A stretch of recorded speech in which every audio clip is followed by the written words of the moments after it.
മറ്റൊരു രീതിയിൽ നമുക്ക് ക്രിയേറ്റ് ചെയ്യാൻ പറ്റത്തില്ലാത്ത ഒരു ബാക്ക്ഗ്രൗണ്ട് ബ്ലറും ഒരു ഡെപ്തും ഒക്കെയുള്ള ഒരു ഇമേജ് നമുക്ക് ഇങ്ങനെ ഇതെല്ലാം കൂടെ സ്റ്റിച്ച് ചെയ്ത് കഴിയുമ്പോൾ ഒരു പോർട്രേറ്റ് ഇമേജ് കിട്ടും. അത് ഭയങ്കര ഡിഫറെൻറ്റ് ലുക്കാണ് ആ ടൈപ്പ് പോർട്രേറ്റിന്. നിങ്ങളുടെ ഫ്രണ്ട്സിൻ്റെ ഇമേജിൽ നിന്ന് അല്ലെങ്കിൽ മറ്റ് ഫോട്ടോഗ്രാഫേഴ്സിൻ്റെ ഇമേജിൽ നിന്നൊക്കെ ഭയങ്കരമായിട്ട് സ്റ്റാൻഡ് ഔട്ട് ചെയ്യുന്ന ഒരു ഇമേജ് ആയിരിക്കും അത്. ഭയങ്കര ഡീറ്റെയിൽസ് കാണുമ്പോൾ എല്ലാവരും ഞെട്ടും. ഉറപ്പായിട്ടും എല്ലാവരെയും ഞെട്ടിക്കാൻ പറ്റുന്ന ഒരു ഫോട്ടോ ആയിരിക്കും എന്നുള്ള എനിക്ക് 100% ഷുവറാണ്. അപ്പോൾ ഇന്ന് ഒരു അടിപൊളി വീഡിയോ ആണ് പ്ലാൻ ചെയ്തേക്കുന്നത്. കുറച്ച് നാളായിട്ട് എൻ്റെ ഒരു മനസ്സിലുള്ളൊരു ആഗ്രഹമാണ് ഇങ്ങനെ ഒരുപാട് ഇമേജ് സ്റ്റിച്ച് ചെയ്ത ഒരു ഹ്യൂജ് സൈസുള്ളൊരു പനോരമ ഇമേജ് ക്രിയേറ്റ് ചെയ്യണം എന്നുള്ളത്. മഴ ചതിച്ചാശാണ്. വളരെ എക്സൈറ്റഡ് ആയിരുന്നു ഞാൻ actually. Hello everyone, welcome back to my video. അപ്പോൾ എല്ലാവരും അല്ല ഹാപ്പി ആയിട്ടിരിക്കുന്നതെന്ന് വിചാരിക്കുന്നു. ഇന്ന് നമ്മൾ കഴിഞ്ഞ ദിവസം ചെയ്തിട്ട് നമുക്ക് മുടങ്ങിപ്പോയ ഒരു വീഡിയോ ആണ് നമ്മൾ ഇന്ന് ചെയ്യുന്നത്. ഇന്ന് നല്ല ലൈറ്റൊക്കെയാണ്. കഴിഞ്ഞ ദിവസം മഴ വന്നുകൊണ്ട് നമുക്ക് ഈ വീഡിയോ ചെയ്യാൻ പറ്റാതെ വന്നു. ഒരു പനോരമിക് ലാൻഡ്സ്കേപ്പാണ് നമ്മൾ ചെയ്യാൻ പോകുന്നത്. ഇതിനുവേണ്ടി നമ്മൾ മൾട്ടിപ്പിൾ ഇമേജ് എടുത്തിട്ട് സ്റ്റിച്ച് ചെയ്ത് ഒരു ഹ്യൂജ് പനോരമ ഇമേജ് ആയിരിക്കും ക്രിയേറ്റ് ചെയ്യുക. അപ്പം ഇങ്ങനൊരു ഇമേജിൻ്റെ പ്രത്യേകത എന്താണെന്ന് വെച്ചാൽ നല്ല ഡീറ്റെയിൽസ് ആയിരിക്കും. നമ്മളിപ്പോൾ ഈ ഏരിയ ക്ലിക്ക് ചെയ്താൽ ഇതിൽ സൂം ചെയ്ത് ഓരോ സിംഗിൾ മരങ്ങളും അതിനകത്ത് ഓരോ വീടുകളൊക്കെ നല്ല കൃത്യമായിട്ട് സൂം ചെയ്താലും കാണാൻ പറ്റും. അത്രയും റെസൊല്യൂഷൻ ഉണ്ടാവും. അതുകൊണ്ട് തന്നെ മാക്സിമം ഡീറ്റെയിൽസ് ആയിരിക്കും. ഭയങ്കര ഭംഗിയായിരിക്കും. ഇത് പ്രത്യേകിച്ച് പ്രിൻറ്റിനൊക്കെ പോവുകയാണെങ്കിൽ നല്ല ഡീറ്റെയിൽസും കാണുമ്പോൾ നല്ല രസം ഉണ്ടാവും അങ്ങനത്തെ ഒരു ഇമേജ്. അപ്പോൾ ഇന്ന് അതുപോലത്തെ ഒരു പനോരമയാണ് നമ്മൾ സ്റ്റിച്ച് ചെയ്യാൻ പോകുന്നത്. ഈ ലൊക്കേഷനിൽ ഒരുപാട് ഇമേജ് എടുത്തിട്ട് അതൊരു ജിക്സോ പസിൽ പോലെ ചേർത്ത് വെച്ച് ഫോട്ടോഷോപ്പിലിട്ട് ചേർത്ത് വെച്ചിട്ട് നമ്മളതൊരു സിംഗിൾ ഇമേജ് ആക്കി മാറ്റും. അപ്പോൾ ഭയങ്കര ഫയൽ സൈസ് ഒക്കെ ഉള്ള ഒരു ഹ്യൂജ് ഇമേജ് ആയിരിക്കും അത്. അപ്പോൾ നമുക്ക് പെട്ടെന്ന് അതിൻ്റെ ഫോട്ടോസ് എടുക്കാം. ഫോട്ടോസ് എടുത്തതിന് ശേഷം ഞാനിത് ഫോട്ടോഷോപ്പിൽ എങ്ങനെയാണ് ഈ പനോരമ സ്റ്റിച്ച് ചെയ്യുന്നതെന്നുള്ളത് നിങ്ങൾക്ക് കാണിച്ചു തരാം. അപ്പോൾ സ്കിപ്പ് ചെയ്യാണ്ട് വീഡിയോ കാണുക. എങ്ങനെയാണ് ഈ പനോരമ ഞാൻ ഫോട്ടോഷോപ്പിൽ ക്രിയേറ്റ് ചെയ്തെന്നുള്ളത് കാണുക. അപ്പോൾ നമ്മുടെ ഫോട്ടോഷോപ്പിൽ സ്റ്റിച്ച് ചെയ്ത് ഫൈനൽ റിസൾട്ട് ആയിട്ടുള്ള ഹ്യൂജ് ഇമേജ് ഞാൻ ആക്ച്വലി ഈ വീഡിയോയുടെ ഡിസ്ക്രിപ്ഷനിൽ ഡൗൺലോഡ് ലിങ്ക് കൊടുക്കുന്നുണ്ട്. നിങ്ങൾക്കത് ഡൗൺലോഡ് ചെയ്ത് കാണാം. അതിൻ്റെ ഡീറ്റെയിൽസ് എത്രത്തോളാണെന്ന് സൂം ചെയ്ത് നിങ്ങൾക്ക് മനസ്സിലാക്കാൻ പറ്റും. അപ്പോൾ എല്ലാവരും അത് ഡൗൺലോഡ് ചെയ്യുക. അപ്പം നിങ്ങളൊരു ഫോട്ടോഗ്രാഫർ ആണെങ്കിൽ ഇതുപോലൊരു ഇമേജ് ഉറപ്പായിട്ട് ക്രിയേറ്റ് ചെയ്ത് നോക്കണം. കാരണം നിങ്ങളുടെ ഫ്രണ്ട്സിൻ്റെ ഇമേജിൽ നിന്ന് അല്ലെങ്കിൽ മറ്റ് ഫോട്ടോഗ്രാഫേഴ്സിൻ്റെ ഇമേജിൽ നിന്നൊക്കെ ഭയങ്കരമായിട്ട് സ്റ്റാൻഡ് ഔട്ട് ചെയ്യുന്ന ഒരു ഇമേജ് ആയിരിക്കും അത്. ഭയങ്കര ഡീറ്റെയിൽസ് കാണുമ്പോൾ എല്ലാവരും ഞെട്ടും. ഉറപ്പായിട്ടും എല്ലാവരെയും ഞെട്ടിക്കാൻ പറ്റുന്ന ഒരു ഫോട്ടോ ആയിരിക്കും എന്നുള്ളത് എനിക്ക് 100% ഷുവറാണ്. അപ്പോൾ നിങ്ങൾ ഈ ഇമേജ് ക്രിയേറ്റ് ചെയ്ത് നോക്കണം ഉറപ്പായിട്ടും. പിന്നെ അതുപോലെ തന്നെ ഒരു ബോണസ് ആയിട്ട് ഒരു പനോരമയിലെ ഒരു പോർട്രേറ്റ് എങ്ങനെ എടുക്കാം എന്നുകൂടി ഞാൻ ഈ വീഡിയോയ്ക്കകത്ത് കാണിക്കുന്നുണ്ട്. മറ്റൊന്നുമല്ല, നമ്മൾ ഒരാളുടെ പോർട്രേറ്റ് എടുക്കുമ്പോൾ സാധാരണ നമുക്ക് 2 ഓപ്ഷൻസ് ആണുള്ളത്. ഒന്ന് ഒരു വൈഡ് ആംഗിൾ ലെൻസ് ഇട്ട് മാക്സിമം ഏരിയ ഒക്കെ കാണിച്ചിട്ടുള്ള ഒരു പോർട്രേറ്റ്, അല്ലെങ്കിൽ ഒരു ടെലി ലെൻസ് ഇട്ട് ബാക്ക്ഗ്രൗണ്ട് ഫുള്ള് ബ്ലർ ആയിട്ടുള്ളൊരു പോർട്രേറ്റ്. പക്ഷേ നമ്മളിവിടെ രണ്ടും കൂടെ ബ്ലെൻഡ് ചെയ്യാൻ പോവാണ്. നമ്മുടെ ഒരു ടെലി ലെൻസ് ഇട്ട് നല്ല ബാക്ക്ഗ്രൗണ്ട് ബ്ലറുള്ളൊരു പോർട്രേറ്റ് എടുത്തിട്ട് അതിന് ചുറ്റുമുള്ള മറ്റു ഏരിയയും കൂടെ ക്യാപ്ചർ ചെയ്ത് എല്ലാം കൂടെ സ്റ്റിച്ച് ചെയ്ത് ഒരു വൈഡ് ആംഗിൾ ലെൻസ് പോലെ ആക്കും. അപ്പോൾ ഒരു ലെൻസിലും ക്യാപ്ചർ ചെയ്യാൻ പറ്റാത്ത ഒരു ഡിഫറെൻറ്റ് ലുക്ക് ആയിരിക്കും നമ്മൾ ക്രിയേറ്റ് ചെയ്യാൻ പോകുന്നത്. അപ്പോൾ അങ്ങനെ ഒരു സംഭവം കൂടെ ഞാൻ കാണിച്ചു തരുന്നുണ്ട്. ഉറപ്പായിട്ട് നിങ്ങളിത് ട്രൈ ചെയ്ത് നോക്കണം. പിന്നെ ഇതുപോലുള്ള ഒരുപാട് ഫോട്ടോഗ്രാഫി റിലേറ്റഡ് കോണ്ടന്റ് ആണ് ഞാൻ നിങ്ങൾക്ക് വേണ്ടി പ്ലാൻ ചെയ്ത് വെച്ചിരിക്കുന്നത്. എൻ്റെ ചാനലിൽ ഒരുപാട് ട്യൂട്ടോറിയൽസും ടിപ്സും മൊബൈൽ ഫോട്ടോഗ്രാഫി ട്രിക്സും ഒക്കെയാണ് ഞാൻ കാണിക്കാൻ പോകുന്നത്. അപ്പം ഇതുപോലുള്ള വീഡിയോസ് നിങ്ങൾക്ക് ലഭിക്കണം എന്ന് ആഗ്രഹം ഉണ്ടെങ്കിൽ ചാനൽ സബ്സ്ക്രൈബ് ചെയ്യുക. എന്നെപ്പോലുള്ള ഒരു ആർട്ടിസ്റ്റിന് അത് ഭയങ്കര സപ്പോർട്ട് കൂടി ആയിരിക്കും. അതുപോലെ നിങ്ങൾക്ക് ഈ വീഡിയോ ഇഷ്ടപ്പെട്ടെങ്കിൽ എന്നെ അത് അറിയിക്കാൻ മറക്കരുത്. വീഡിയോ ലൈക്ക് ചെയ്യുക. പിന്നെ നിങ്ങൾക്ക് എന്തെങ്കിലും വീഡിയോ റിക്വസ്റ്റ് ഉണ്ടെങ്കിൽ മറക്കാതെ അത് കമൻസിൽ അറിയിക്കുക. ഉറപ്പായിട്ടും നെക്സ്റ്റ് വീഡിയോ വരുമ്പോഴേക്കും നിങ്ങളുടെ റിക്വസ്റ്റ് കൂടി ഇൻക്ലൂഡ് ചെയ്തിട്ടുള്ള വീഡിയോസ് ചെയ്യാൻ ഞാൻ നോക്കുന്നതായിരിക്കും. അപ്പോൾ നമുക്ക് വീഡിയോയിലോട്ട് കിടക്കാം. പിന്നെ ചെറിയൊരു സർപ്രൈസ് കൂടി ഉണ്ട് നിങ്ങൾക്ക്. നിങ്ങൾ 2-3 വീഡിയോയിൽ ഇപ്പോൾ ശ്രദ്ധിച്ചിട്ടുണ്ടാവും എൻ്റെ ഈ കീപ് ക്ലിക്കിംഗ് ടീഷർട്ട്. ഇത് ഞാൻ തന്നെ ഡിസൈൻ ചെയ്തൊരു ടീഷർട്ടാണ്. ഇതങ്ങനെ സെയിലിനൊന്നും അവൈലബിൾ അല്ല. പക്ഷേ നിങ്ങൾക്ക് താല്പര്യമുണ്ടെങ്കിൽ എന്നെ അറിയിക്കുന്ന ആദ്യത്തെ 50 പേർക്ക് ഇത് മാനുവലായിട്ട് ഓർഡർ ചെയ്ത് വരുത്തണം. അതുകൊണ്ട് തന്നെ നിങ്ങളെന്നെ അറിയിക്കുകയാണെങ്കിൽ ഫസ്റ്റ് 50 ആൾക്കാർക്ക് ഞാൻ ഈ ടീഷർട്ട് സെല് ചെയ്യുന്നതായിരിക്കും. ഇതിൻ്റെ പ്രൈസ് 499 ആണ്. അതിൽ എനിക്ക് ലാഭമൊന്നും ഞാൻ എടുക്കുന്നില്ല. ഇത് ഡയറക്റ്റ്ലി പ്രിൻ്ററിൻ്റെ അടുത്ത് നിന്ന് വരുന്ന റേറ്റാണ് ഞാൻ പറയുന്നത്. അപ്പോൾ നിങ്ങൾക്ക് താല്പര്യമുണ്ടെങ്കിൽ എന്നെ അറിയിക്കുക. ഞാനിത് ഓർഡർ ചെയ്ത് നിങ്ങളുടെ അഡ്രസ്സിലേക്ക് തരുന്നതായിരിക്കും. അപ്പം കീപ് ക്ലിക്കിംഗ് ടീഷർട്ട് നിങ്ങൾക്ക് വേണമെന്നുണ്ടെങ്കിൽ കമൻറ്റ് ബോക്സിലോ അല്ലെങ്കിൽ ഇൻസ്റ്റാഗ്രാമിലോ എന്നോട് പറയാൻ മറക്കരുത്. ആ മൈക്ക് ഗോപാലൻ ജീവിച്ചിരിക്കുന്ന വീടാണ് ഈ കാണുന്ന ഷെഡ്, ജീപ്പിന് മുന്നേ കാണുന്ന ഷെഡ്. ആ മൈക്ക് ഗോപാലിന്റെ കഥയാണ് മമ്മൂട്ടി ലൗഡ് സ്പീക്കർ കൂടി അവതരിപ്പിക്കുന്നത്. അങ്ങനെ ആ മൈക്ക് മേക്കുന്ന അന്ന് പുള്ളിനെ വിളിച്ചിരുന്നുകൊണ്ട് ഈ സ്ഥലത്തിന് മൈക്ക് കവല എന്ന് പറയും. അപ്പോൾ ഗൈസ്, നമ്മുടെ ചേട്ടൻ പറഞ്ഞ് കേട്ടല്ലോ, ലൗഡ് സ്പീക്കറിലെ മമ്മൂട്ടി ചെയ്ത ക്യാരക്ടറിൻ്റെ ആക്ച്വൽ ക്യാരക്ടറിൻ്റെ ശരിക്കുള്ള വീട് ഈ ലൊക്കേഷനിലാണ്. അപ്പോൾ ഈ സ്ഥലത്തിനാണ് മൈക്ക് കവല എന്ന് പറയുന്നത് കേട്ടോ. ഇതെനിക്ക് മൈക്ക് കവല എന്നൊരു സ്ഥലം ഉണ്ടെന്ന് അറിയാമെങ്കിലും ഇതാണ് ആ സ്ഥലം എന്ന് എനിക്ക് അറിഞ്ഞൂടായിരുന്നു. നമ്മളിവിടെ 2 പ്രാവശ്യം വന്ന് ഇവിടെ വീഡിയോസ് ചെയ്തു. അപ്പോഴും എനിക്ക് സ്ഥലത്തിൻ്റെ പേര് അതാണെന്ന് അറിഞ്ഞൂടായിരുന്നു. അപ്പം ഈ സ്ഥലമാണ് മൈക്ക് കവല. ലൗഡ് സ്പീക്കർ എന്ന് പറയുന്നത് മമ്മൂട്ടി ഫിലിമിലെ മമ്മൂട്ടി ചെയ്ത ആ ക്യാരക്ടറിൻ്റെ ഒറിജിനൽ ആള് ജീവിച്ചിരുന്ന സ്ഥലം. അതാണ് ഈ സ്ഥലം കേട്ടോ.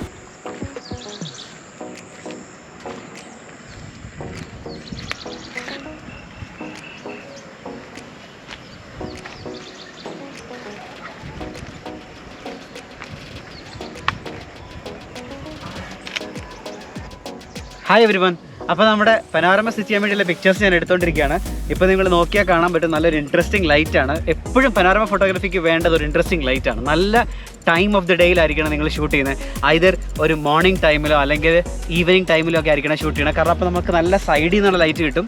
അപ്പോൾ ഇപ്പോൾ നിങ്ങൾ അവിടെ കണ്ടാൽ നിങ്ങൾക്ക് അറിയാൻ പറ്റും നല്ല ലൈറ്റ് ഇങ്ങനെ ഒരു മലയുടെ ഷാഡോ മറ്റൊരു മലയിലേക്ക് ഇങ്ങനെ അടിച്ചു കിടക്കുന്നു. അപ്പം മലകളുടെ ടോപ്പുകൾ മാത്രം ലൈറ്റിൽ തിളങ്ങി നിൽക്കുന്നു. ആ ഒരു മൂഡ് നമ്മൾ മാക്സിമം യൂസ് ചെയ്യാൻ വേണ്ടിയിട്ടാണ് ഈ ടൈമിൽ രാവിലെ എണീറ്റ് ഓടിപ്പിടിച്ചോടെ വന്നേക്കുന്നത്. അപ്പം നമുക്ക് പിക്ചേഴ്സ് എടുക്കാം. ബാക്കി അത് കഴിഞ്ഞിട്ട്, കാരണം ഇപ്പോൾ ഈ ലൈറ്റ് ഉടനെ പോകും. അപ്പോൾ ഞാൻ ഇമേജ് എടുത്ത് കഴിഞ്ഞിട്ട് ബാക്കി ഡീറ്റെയിൽസ് നിങ്ങളോട് പറഞ്ഞുതരാം. ഓക്കെ.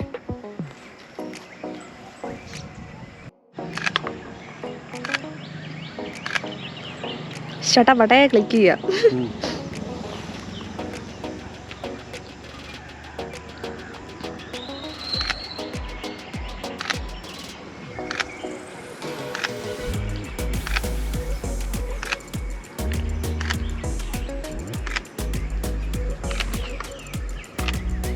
ഫോട്ടോയിൽ എടുക്കുന്നതിൽ കുറേശ്ശെ ഏരിയ വെച്ചാണ് എടുത്തുകൊണ്ടിരിക്കുന്നത്. അപ്പോൾ എല്ലാ ഇമേജിലും അതിൻ്റെ ഇപ്പുറത്ത് കുറച്ച് ഇമേജ് ഓവർലാപ്പ് ചെയ്തിട്ടുണ്ടാവും. അപ്പോൾ ആ സ്ഥലം ആ ഓവർലാപ്പിൻ്റെ ഇത് വെച്ചിട്ട് സ്റ്റിച്ച് ചെയ്യും.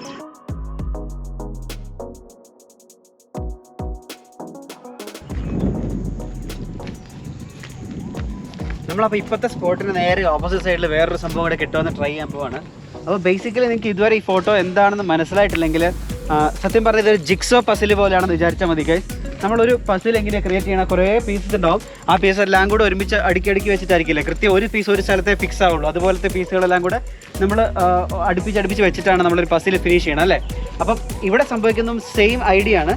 ഞാനൊരു പസിൽ പോലെ കുറേ ഇമേജ് എടുക്കുന്നു. ആ ഇമേജ് എല്ലാം കൂടെ കൂട്ടി വെച്ച് ചെയ്യുമ്പോൾ വലിയൊരു ഇമേജ് ആയിട്ട് ഇതിനെ മാറ്റുന്നു. അതാണ് നമ്മൾ ചെയ്യുന്നത്. അപ്പം ഇവിടുത്തെ സ്പോട്ട് നോക്കാം. ഈ സ്പോട്ട് കണ്ടോ.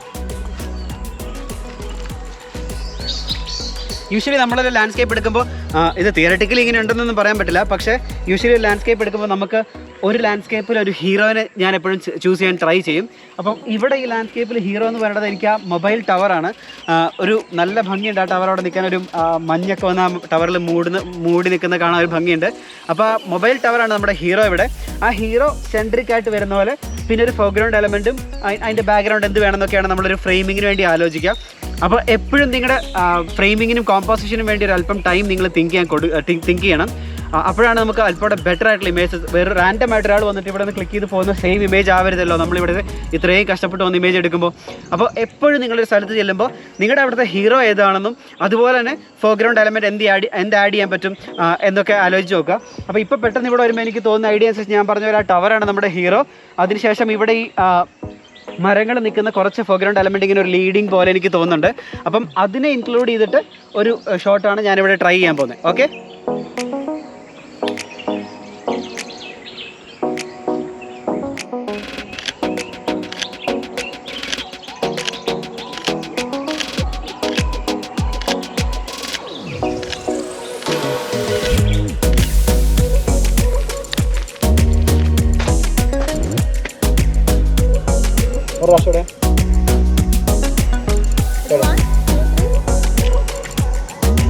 Ready, 1, 2, 3. അങ്ങോട്ട് നോക്കിയെന്ന് അത്രയും വേണ്ട. അങ്ങനെ ഇനി മാറിക്കോ.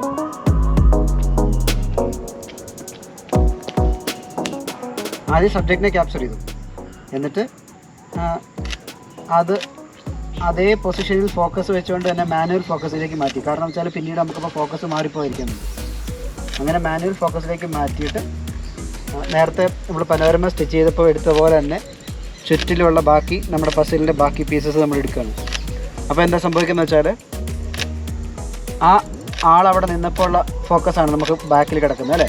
അപ്പോൾ നമുക്ക് ആ ബാക്ക്ഗ്രൗണ്ട് ബ്ലർ അതുപോലെ തന്നെ ബാക്കി പീസുകൾക്ക് കിട്ടും. എന്നിട്ട് ഇതെല്ലാം കൂടെ വെച്ച് സ്റ്റിച്ച് ചെയ്ത് കഴിയുമ്പം മറ്റൊരു രീതിയിൽ നമുക്ക് ക്രിയേറ്റ് ചെയ്യാൻ പറ്റത്തില്ലാത്ത ഒരു ബാക്ക്ഗ്രൗണ്ട് ബ്ലറും ഒരു ഡെപ്തും ഒക്കെയുള്ള ഒരു ഇമേജ് നമുക്ക് ഇങ്ങനെ ഇതെല്ലാം കൂടെ സ്റ്റിച്ച് ചെയ്ത് കഴിയുമ്പോൾ ഒരു പോർട്രേറ്റ് ഇമേജ് കിട്ടും. അത് ഭയങ്കര ഡിഫറെൻറ്റ് ലുക്കാണ് ആ ടൈപ്പ് പോർട്രേറ്റിന്.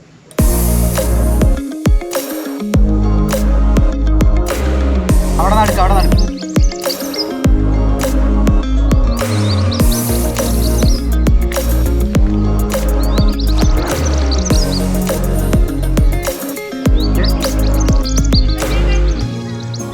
എന്തെങ്കിലും ചെയ്യണം.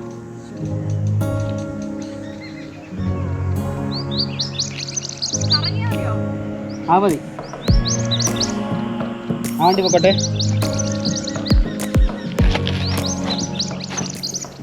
റോഡിന് നടുക്ക് നമ്മൾ നേരത്തെ പറഞ്ഞൊരു പനോരമ പോർട്രേറ്റ് ആണ് ഇപ്പോൾ എടുക്കാൻ പോകുന്നത്. അപ്പോൾ സെയിം മെത്തേഡാണ്. ഞാൻ ആളെ ഫോക്കസ് ചെയ്ത് ആദ്യം ഒരു ഷോട്ട് എടുക്കും, പിന്നെ അത് മാനുവൽ ഫോക്കസിലേക്ക് അതേ ഫോക്കസ് വെച്ചുകൊണ്ട് മാനുവലോട്ട് മാറ്റിക്കൊണ്ട് ബാക്കിയുള്ള നമ്മുടെ പസിലിൻ്റെ പീസസ് ഒന്നുകൂടെ ചെയ്താൽ ഒന്നുകൂടെ ഒന്നുകൂടെ.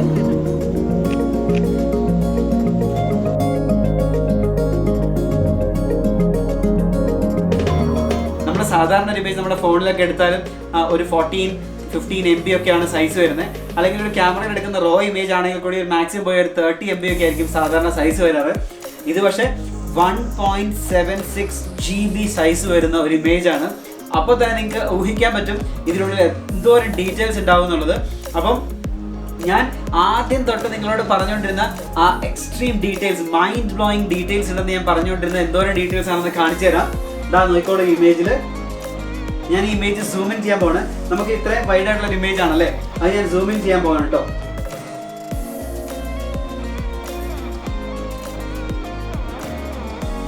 നിങ്ങൾക്ക് കാണാൻ ഡീറ്റെയിൽസ് തെളിഞ്ഞു വരുന്നത്.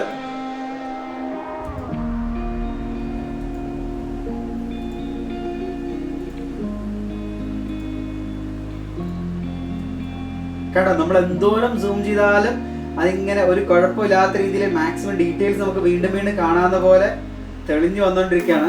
അതാണ് ഈ ഇമേജിന്റെ ഏറ്റവും വലിയ പ്രത്യേകത. ഞാൻ സൂം ഔട്ട് ചെയ്ത് കാണിച്ചു തരാം നമ്മൾ എവിടെ നിന്നാണ് സ്റ്റാർട്ട് ചെയ്തതെന്നുള്ളത്. നമുക്കപ്പോൾ ഇനി വീട്ടിൽ പോയിട്ട് ഇതെല്ലാം ഫോട്ടോഷോപ്പിൽ ഞാൻ മേർജ് ചെയ്ത് കാണിച്ചു തരാം, എങ്ങനെയാണ് ഇതൊരു പനോരമയായിട്ട് സ്റ്റിച്ച് ചെയ്യുന്നതെന്നും അത് പനോരമയിൽ വരുന്ന ഡീറ്റെയിൽസ് ഞാൻ കാണിച്ചു തരാം. ഞെട്ടിക്കുന്ന ഇമേജ് ആയിരിക്കും എനിക്ക് ഉറപ്പാണ്. അപ്പം ഫോട്ടോഷോപ്പിൽ ഈ പനോരമ സ്റ്റിച്ച് ചെയ്തിട്ട് അത് ഇൻസ്റ്റാഗ്രാമിൽ കരോസലായിട്ട് ഇടാൻ വേണ്ടി എങ്ങനെ ഇത് കൃത്യമായി കട്ട് ചെയ്യാം എന്നുകൂടി ഞാൻ കാണിച്ചു തരാം.